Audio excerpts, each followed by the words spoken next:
Watu wamejihami kwa mapanga.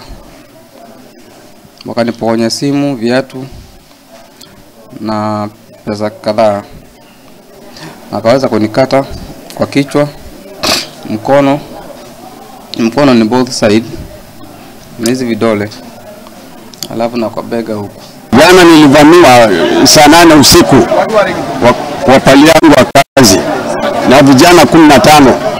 Wakaniketisha chini, wakasema toa wallet, toa simu. Mimi nikamwambia chukueni mniwache. Anaitwa Masi Masambaga, imebidi tumlete hapa Makadara. Mguu wake anasema kwamba wakati hao vijana walikuwa nakatakata watu, baadaye polisi wakarespond, na walipokuja, so according to her, kwamba risasi ilipigwa na ikampata mguu. Polisi wakaweza kukabiliana nao na wakakamata 5.